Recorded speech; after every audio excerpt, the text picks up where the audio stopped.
మలిపొద్దు. గేటుకు ఒక పక్కగా గోడకు అందంగా అమరిన గుండ్రటి అక్షరాలు. విశాలమైన ఆవరణలో ఎత్తుగా పెరిగిన నీలగిరి చెట్లు, మామిడి చెట్లు, మధ్య మధ్యలో గుబురుగా ఒక క్రమ పద్ధతిలో పెంచిన రకరకాల క్రోటాన్స్ మొక్కలు, వాటి మధ్య ఏపుగా ఎదిగిన మొక్కలకు విరిసి చిరుగాలికి తలూపుతూ ఊసులాడుకుంటున్న ముద్దబంతి పువ్వులు, వాటి వెనక నుంచి ఒక ఫెన్సింగ్ లాగా బోగాన్ విల్లా చెట్లు, అప్పుడప్పుడే చల్లబడుతున్న వాతావరణం, చల్లటి పిల్లగాలులతో పక్షుల కోకువలతో ఆహ్లాదంగా ఉంది. ఆ ఆహ్లాదకర వాతావరణంలో వాకింగ్ చేస్తూ కొందరు, చెట్ల కింద ఉన్న సిమెంట్ బెంచీల మీద కూర్చొని మరికొందరు వృద్ధులు సేద తీరుతూ ఉన్నారు. 2-3 చొప్పున ఒక దగ్గర కూర్చొని ఊసులాడుకుంటున్నారు. అలా తన మలిపొద్దు నేస్తాలతో ముచ్చట్లాడుతోంది వర్ధనమ్మ. 90 ఏళ్ల వయసులో కూడా తన పనులు తాను చేసుకోవడమే కాదు, చాలా చలాకీగా ఉంటుంది ఈవిడ. కనబడిన వారందరినీ పిలిచి మరీ పలకరిస్తుంది. వాళ్ళు కూడా ఆమెను అత్త, అమ్మ, వదిన అంటూ వరసలు కలిపి పిలుస్తూ ఆత్మీయత కురిపిస్తారు. ఆవిడ చలాకీతనాన్ని చూచిన వారు ఆవిడ వయస్సు చెప్తే మాత్రం అస్సలు నమ్మరు. మాట్లాడుతూ గేటు వైపు చూసిన వర్ధనమ్మ ఉలిక్కి పడింది. హఠాత్తుగా నోట్లో నుంచి మాట రానట్టుగా, చూపు తిప్పడానికి సాధ్యం కానట్టుగా ఆ వస్తున్న మనిషిని చూస్తూ ఉండిపోయింది. వెంకటగిరి చీర కట్టుకొని ఓ మోస్తరు జడతో కాస్త నిదానంగా నీరసంగా నడుస్తూ చేతిలో బ్యాగుతో వస్తుంది ఆవిడ. ఆవిడ ముఖంలో విచారమో, బాధో, విసుగో, కోపమో ఏదీ తెలియని భావం కనపడుతోంది. ఓ పెద్ద సూట్ కేసు లాగుతూ ఆవిడ వెంటే వస్తున్నాడొక 30 ఏళ్ల యువకుడు. వర్ధనమ్మ కూర్చున్న సిమెంట్ బెంచి గేటుకి కొంచెం పక్కగా ఓ మూలగా ఉండడంతో వచ్చేవాళ్ళు వర్ధనమ్మకు కనబడతారు కానీ వర్ధనమ్మ మాత్రం వాళ్లకు కనబడే అవకాశం లేదు. వస్తున్న ఆ ఇద్దరూ కలిసి ఆఫీస్ రూమ్ వైపు వెళ్ళిపోయారు. ఇదేంటి వీళ్ళు ఇక్కడికి వస్తున్నారెందుకు? ఇక్కడ వీళ్ళకేం పని? మనసును తొలిచేస్తున్న భావన. వాళ్ళను చూసిన వర్ధనమ్మ మునపట్ల తోటి వాళ్లతో మాట్లాడలేకపోయింది. వాళ్ళు మాట్లాడుతుంటే అన్యమనస్కారంగా ఆ ఊ అంటూ ఊగొడుతుంది. ఓ అరగంట ఆఫీస్ రూములో మాట్లాడిన తరువాత యువకుడు ఒక్కడే వెళ్ళిపోవడం చూసింది. అతనితో వచ్చిన స్త్రీ లోపలే ఉండిపోయింది. అంటే ఆమె ఇక్కడే ఉండిపోతుందా? అదేంటి? ఎందుకలా? ఆమె ఇక్కడుండడం ఏంటి? వర్ధనమ్మ మనసులో ఎడతెగని ప్రశ్నలు జోరీగల్లా రొదపెడుతున్నాయి. ఆ రాత్రి సరిగ్గా 8 గంటలయ్యింది.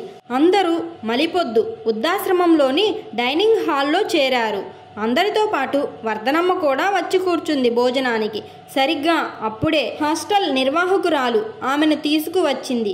ఈవిడ సుందరి గారు ఈరోజే మన ఆశ్రమంలో చేరారు, ఇక ఇక్కడే ఉంటారు. అందరికీ పరిచయం చేసి, వర్ధనమ్మ గారు, సుందరి గారికి మీ రూమే అలాట్ చేశాను, ఇక నుంచి ఈవిడ మీ రూమ్లోనే ఉంటారు చెప్పింది ఆవిడ.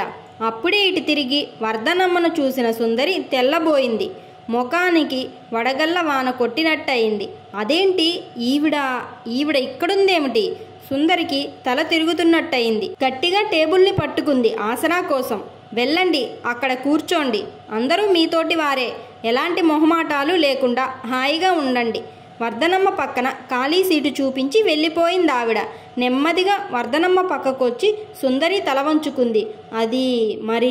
అదేంటంటే మీరు ఇక్కడ ఏదో చెప్పబోయింది. ముందు భోజనం చేయి సుందరి, గదికి వెళ్ళిన తర్వాత మాట్లాడుకుందాం నెమ్మదిగా చెప్పి భోజనం చేయడం మొదలుపెట్టింది వర్ధనమ్మ. ఒక్కసారి ఆమెను దీర్ఘంగా చూసి తను భోజనం చేయడంలో పడింది సుందరి. ఇద్దరూ భోజనం చేసి గదిలోకి వచ్చారు. గదిలోనే కాసేపు అటు ఇటు వాకింగ్ చేసి వచ్చి మంచం మీద కూర్చుంది వర్ధనమ్మ. ఆమె మంచానికి ఎదురుగానే ఉన్న తన మంచం మీద తల వంచుకొని కూర్చుంది సుందరి. కాసేపు ఇద్దరూ మౌనంగా ఉండిపోయారు. సుందరి ఏదో చెప్పాలని ప్రయత్నిస్తుంది కానీ చెప్పలేకపోతుంది. నెమ్మదిగా వచ్చి సుందరి పక్కన కూర్చుంది వర్ధనమ్మ. ఇప్పుడు చెప్పు సుందరి అంది. మీరు ఇక్కడికి ఎలా? తన అనుమానాన్ని పూర్తిగా బయట పెట్టలేకపోయింది సుందరి. వర్ధనమ్మకు ఆమె ఏం అడగాలనుకుంటుందో అర్థమైంది. చిన్నగా నవ్వి చెప్పింది, నీ అనుమానం నాకు అర్థమైంది. పక్క ఊళ్ళో వృద్ధాశ్రమంలో ఉండవలసిన నేను ఇక్కడికి ఎలా వచ్చాననే కదా. ఆ ఆశ్రమం ఆ స్థలాన్ని లీజుకు తీసుకున్న సమయం అయిపోయిందట, అది ఖాళీ చేయాల్సి వచ్చింది. ఇక్కడ ఎవరో దాతల సహాయంతో ఈ స్థలం తీసుకొని గదులు కట్టించారు. పైగా ఇక్కడైతే ఆశ్రమం నడపడానికి అనుకూలంగా ఉంటుందని ఇక్కడికి మార్చారు. అందుకే అక్కడున్న అందరం ఇక్కడకు చేరాం. అది సరే, నీ విషయం ఏంటి? ఏమైంది? నువ్విక్కడ? అర్ధోక్తిలో ఆపేసింది వర్ధనమ్మ. అదే, అబ్బాయికి యుఎస్లో జాబ్ వచ్చింది. కోడల్ని కూడా తీసుకొని వెళ్ళిపోతున్నాడు. ఆయన సంగతి మీకు తెలిసిందేగా. ముందే తన దారి తాను చూసుకొని ఏ బాధర బందీలు లేకుండా హాయిగా పైకి వెళ్ళిపోయారు. ఇక నేను ఒంటరిగా. అందుకే నన్ను ఇక్కడ మాటలు పూర్తి చేయలేకపోయింది సుందరి. భార్యను తీసుకువెళ్తున్నవాడు నిన్ను తీసుకుపోవచ్చుగా. ఈ మాటలు వర్ధనమ్మ బయటకు అనలేదు, మనస్సులో అనుకుంది. బయటకు మాత్రం ఓ అవునా అంది. ఆవిడ మనసులో మాట గ్రహించినట్టుగా చెప్పింది సుందరి. అబ్బాయి తనతో పాటు పనిచేస్తున్న అమ్మాయినే ప్రేమించి పెళ్లి చేసుకున్నాడు. ఆ అమ్మాయికి యుఎస్ వెళ్ళాలని చాలా కోరికట. అందుకే పెళ్లికి ముందే ఇద్దరూ మాట్లాడుకొని ఆ అమ్మాయి తనతో పాటు కొడుకు కూడా అక్కడ ఉద్యోగం కోసం ప్రయత్నాలు మొదలుపెట్టారు. ఈలోగా వివాహం అవడం, ఉద్యోగం రావడం కూడా జరిగింది. వెంటనే నన్ను తీసుకువెళ్ళడానికి కుదరదట. తీసుకువెళ్ళినా పూర్తిగా అక్కడ ఉండడానికి వీల్లేదట. పైగా అక్కడ మనలాగా ఉండదట. మీరు అక్కడ అస్సలు ఉండలేరత్తయ్యా అంది కోడలు. పోనీ నా కాళ్ళు చేతులు బాగానే ఆడుతున్నాయి కదా, సొంతింట్లోనే ఒక్కదాన్ని ఉండగలను. భయం లేదని చెప్పాను. కానీ ఈ వయసులో ఎప్పుడెలా ఉంటుందో చెప్పలేం. ఇక్కడ ఒక్కదానివి ఉండడం అంత మంచిది కాదు. వృద్ధాశ్రమంలో అయితే నీ వయసు వాళ్ళే చాలామంది ఉంటారు. నీ తోటి వారి మధ్యలో అయితే నీకు కాస్త ప్రశాంతంగా హాయిగా ఉంటుంది అన్నారు కొడుకు కోడలు. ఎవరూ లేకుండా ఖాళీగా ఉంచితే పాడైపోతుందని, అది కాక మంచి రేటు వస్తుందని ఇల్లు అమ్మేశారు. అందుకే నన్ను ఇక్కడ చేర్పించారు వివరంగా చెప్పింది సుందరి. వింటున్న వర్ధనమ్మ భారంగా నిట్టూర్చింది. ఆవిడకు 10 ఏళ్ల క్రితం నాటి తన భాగోతం గుర్తొచ్చింది.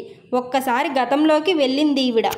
అదే సమయంలో సుందరి కూడా ఆలోచనలోకి జారిపోయింది. ఇద్దరి ఆలోచనలకు మూలం ఒకటే, కేంద్రం ఒకటే, నేపథ్యం ఒకటే, వేదిక ఒకటే. అందుకే ఇద్దరి ఆలోచనలు ఒక దగ్గరికే వెళ్ళి చేరాయి. గతం కళ్ళ ముందు తెరకట్టింది వర్ధనమ్మకు. రావడమే అత్తారిల్లన్న ఒక వ్యతిరేక భావంతో అడుగుపెట్టింది తన కోడలు. అది రోజురోజుకు పెరిగిందే తప్ప తరగలేదు. అవకాశం వచ్చినప్పుడల్లా తన అభిప్రాయాన్ని బయట పెట్టడానికి ఏమాత్రం వెనకాడలేదు. అత్తంటే ఒక శత్రువు. ఆ శత్రువుని వీలైనంత దూరంగా పెట్టడమే తన కర్తవ్యం అన్నట్టుగా ప్రవర్తించేది.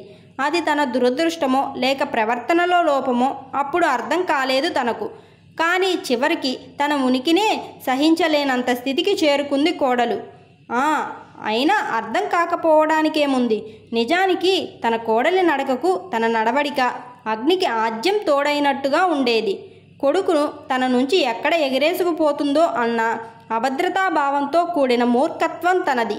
కొడుకును తన చేయి జారిపోనివ్వకుండా చూసుకునే ప్రయత్నంలో కోడలిని వీలైనంత అదుపాజ్ఞల్లో ఉంచాలి అన్న దుర్బుద్ధితో కోడలి ఏం చేసినా తప్పు పట్టడమే కాదు, ఆమెను ఎట్టి పరిస్థితుల్లోనూ నోరెత్తనీయకుండా చేయాలన్న కుతంత్రతతో ఆడపిల్లను ఓ పద్ధతి పాడు లేకుండా పెంచారని, పెంపకం సరిగ్గా లేకపోతే ఇలాగే తయారవుతారని కోడలి తల్లిదండ్రులను కూడా దూషించేది. అక్కడితో ఆగినా బాగుండేది. కొడుకుతో మరీ సన్నిహితంగా ఉంటే ఎక్కడ కొడుకుని కొంగుకు కట్టేసుకుంటుందో అని వాళ్ళిద్దరినీ సాధ్యమైనంత దూరంగా ఉంచడానికే ప్రయత్నించేది. ఎక్కడ దగ్గరైపోతారో అని కాపలా కాసేది. ఇలా తన చేతులారా తనే కోడలికి తనకు మధ్య దూరం పెంచుకోవడమే కాదు, పూడ్చలేని అగాధం ఏర్పరచుకుంది. ఇది ఎంతవరకు తీసుకువెళ్ళిందంటే చివరకు తన ముఖం చూడడానికి అసహించుకునేంత స్థితిలోకి వచ్చేసింది కోడలు. ఫలితం తను ఇక్కడికి చేరుకోవడం, తన చేతి మీద మరో చేయి స్పర్శ చల్లగా తగలడంతో ఉలిక్కిపడి ఆలోచనలోంచి బయటపడి ఈ లోకంలోకి వచ్చింది వర్ధనమ్మ. తన 2 చేతుల్ని ఆమె 2 చేతుల్లోకి తీసుకొని తన వైపే ఆర్తిగా చూస్తుంది సుందరి. ఆమె కళ్ళల్లో కూడా నీళ్లు నిశ్శబ్దంగా బుగ్గల మీద నుంచి జారిపోతున్నాయి. అరే, ఏమైంది సుందరి? ఎందుకేడుస్తున్నావు? ఆమె కళ్ళల్లో నీళ్లు చూసి కంగారుగా అడిగింది వర్ధనమ్మ. నేను చేసిన పాపం నన్నెలా వెంటాడుతుందో చూశారా? రుద్ధమైన కంఠంతో అంది సుందరి. ఆమె 2 కళ్ళల్లో నుంచి గంగా యమునల్లా నీటిదారులు స్రవిస్తూనే ఉన్నాయి. ఊరుకో ఊరుకో, ఏం చేస్తాం, పరిస్థితులు అలా వచ్చాయి. అయినా అందులో నీ ఒక్కదాని తప్పే లేదుగా, నువ్వు ఒక్కదానివి, చేసిందేం ఉంది? ఇంకేం చెప్పాలో అర్థం కాలేదు వర్ధనమ్మకు. లేదు, ఒకప్పుడు నేను మీకు చేసిన అన్యాయమే ఇప్పుడు నాకిలా ఎదురైంది. అందుకే అంటారు బుద్ధి కర్మానుసారిణి అని. నా బుద్ధి సరిగ్గా లేక నాకు ఈ పరిస్థితి వచ్చింది. సుందరి, ఎందుకలా బాధపడతావు? తప్పంతా నీదేనా? నా పాత్ర ఏం లేదా? నేనేమైనా తక్కువ తిన్నానా? వయసులో చిన్నదానివి నువ్వు. నీకు చెప్పాల్సిన వయసులో ఉన్న నేను మాత్రం ఒరగబెట్టిందేంటి? ఇద్దరమే. సర్లే, జరగాల్సిందేదో జరిగిపోయింది. ఇప్పుడు ఎన్ననుకొని ఏం లాభం? పోనీలే, చేసిన తప్పులకి పొరపాట్లకి మొత్తానికి ఇద్దరం ఒక దగ్గరికే చేరాం కదా. దీర్ఘంగా నిట్టూర్చింది వర్ధనమ్మ. లేదత్తయ్య, నేను అప్పుడు చేసింది ఇప్పుడు నాకే ఎదురైంది. నన్ను క్షమించండి అత్తయ్య. ఇక ఆగలేనట్టు సంకోచాలు భేషజాలాన్ని వదిలిపెట్టి మనస్ఫూర్తిగా వర్ధనమ్మ చేతులు పట్టుకుని ఏడవడం మొదలుపెట్టింది సుందరి. ఎంత చిత్రం! ఒకప్పుడు తనను వృద్ధాశ్రమానికి సాగనంపిన కోడలు సుందరి కూడా తన దారిలోనే ఇక్కడికి రావడం ఎంత ఆశ్చర్యం! చరిత్ర పునరావృతం కావడం అంటే ఇదేనన్నమాట. కోడలు సుందరిని చూచి నిర్లిప్తంగా అనుకుంది అత్త వర్ధనమ్మ.